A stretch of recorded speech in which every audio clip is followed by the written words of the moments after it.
And then you've got this erosion of just basic civility. And democratic norms. You got politicians who, instead of wanting to bring people together, do their best to stir up division and make us angry and afraid of one another, all for their own advantage. And all of this gets amped up.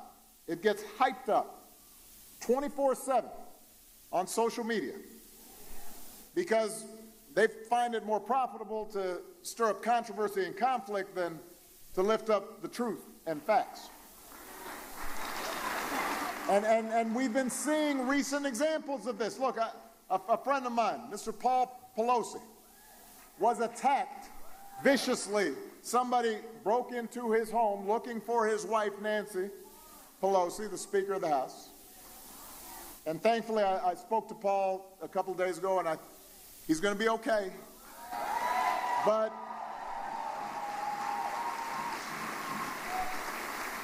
even as investigators do their job, find out what exactly motivated this person, one thing's clear. This increasing habit of demonizing political opponents creates a dangerous climate. And elected officials who do not explicitly reject or participate in over-the-top rhetoric, if that's what they're doing instead of, if they just ignore or make light of that kind of violence, or if they encourage their supporters to stand outside voting places armed with guns and dressed in tactical gear, if that's the environment that we create, more people are going to get hurt. And we will be violating the basic spirit of who we are as a people. And by the way, let me just say, it is not just politicians now. I mean, we've seen just in the last few weeks, whether it's out of malice or ignorance, celebrities just posting up vile anti-Semitic statements on the internet.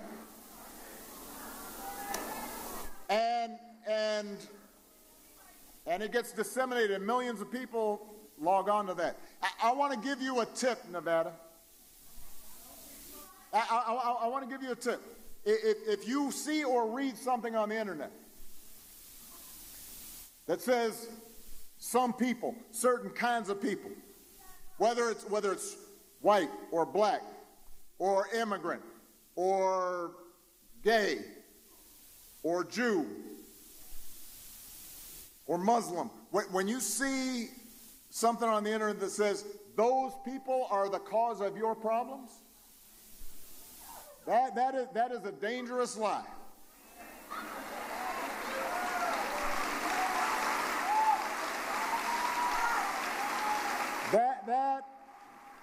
That is a path that will tear this country apart. And so we have to reject that kind of thinking and that kind of rhetoric. And by the way, stop believing everything you read on the internet. And the question that I got was, Tulsi, just a few days ago, you were a Democrat.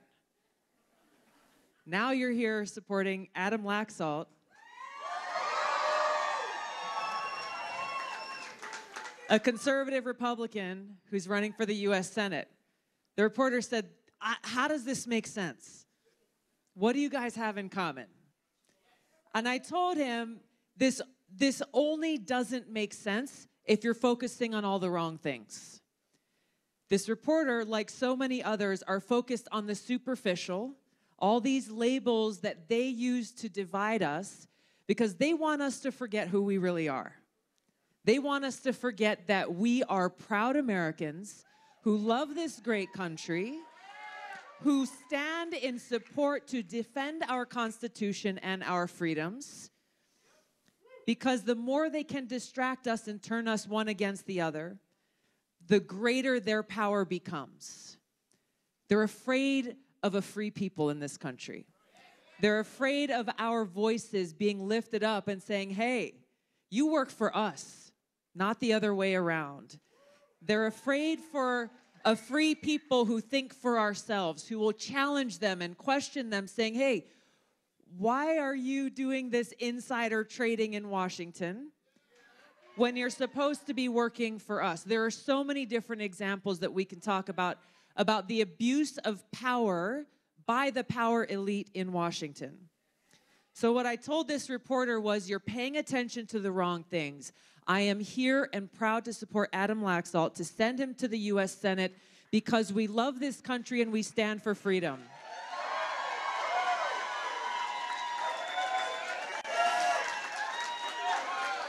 Aloha. And that is what is at stake here. In all seriousness, we hear a lot of political rhetoric every time election season comes around. I know you guys are being inundated by TV ads, radio ads. My best friend Michelle lives here. She and I served in Iraq together. She came and picked me up from the airport, and she said, Tulsi, just while I was waiting for you, I got 3 political calls on my phone.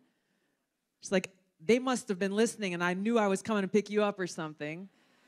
But it's so easy to tune out all of the noise, the attack ads, the lies, and the smears, because it's the same old crap that has nothing to do with what's important to you, with what's important to your kids, what's important in our communities of making sure that they're safe.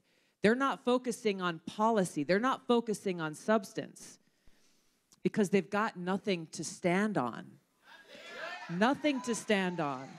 So what they resort to is exactly what you're seeing here. It's what I've experienced being directed towards me by leaders in the Democrat Party. It's what Adam is dealing with from his opponent, is attacking his character rather than focusing on substantive policy differences, because there are big differences to focus on. The fact that his opponent is spending a whole lot of money coming in and pretending to be somebody that she's not, running away from her voting record where she has voted 100% of the time with President Biden and his agenda, instead essentially lying to you and saying, oh no, I'm an independent person, I'm an independent thinker. Well, let's look at the substance of what this administration is pushing.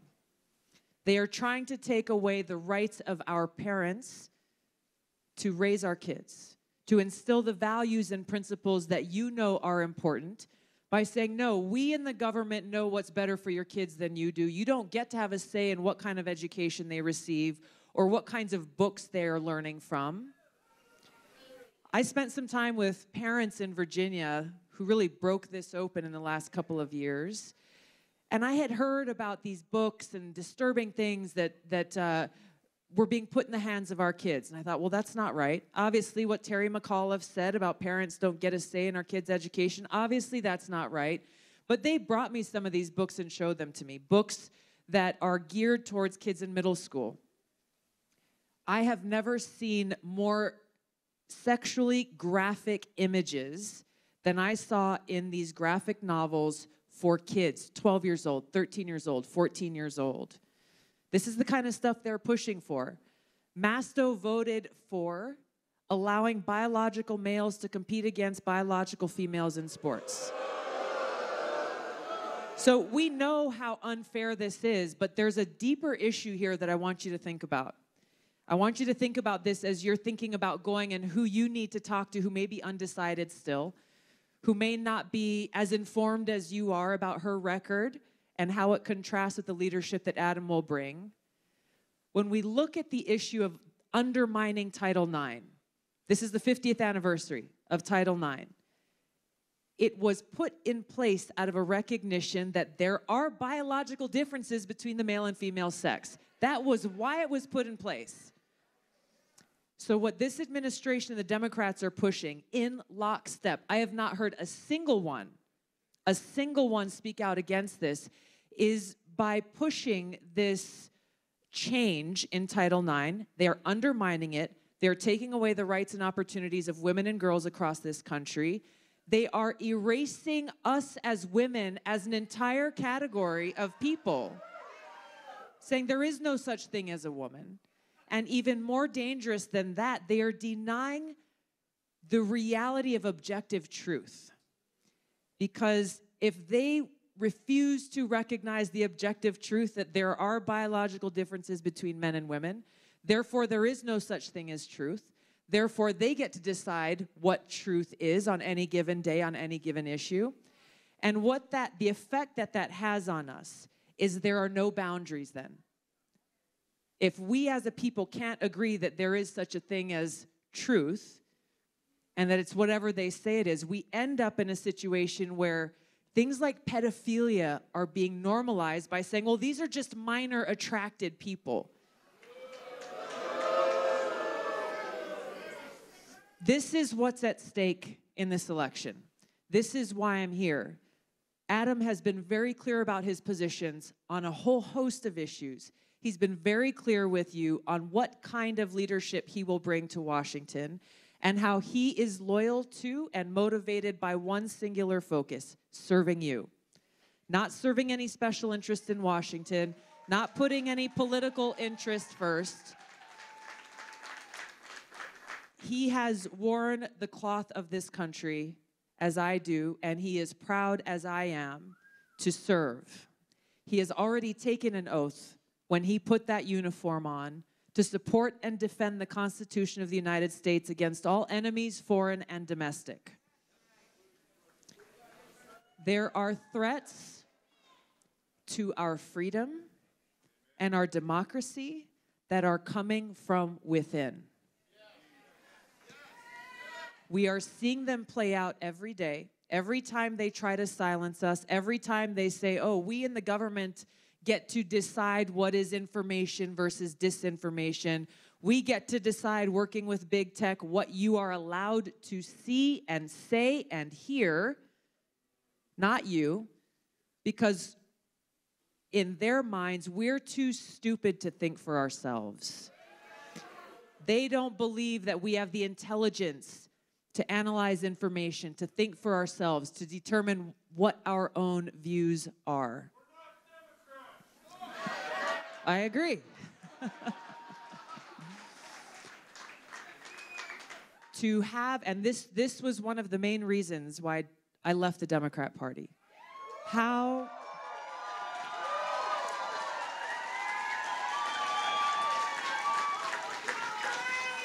the oath that I took to support and defend our Constitution, both as a soldier as well as a member of Congress, is seared into my heart.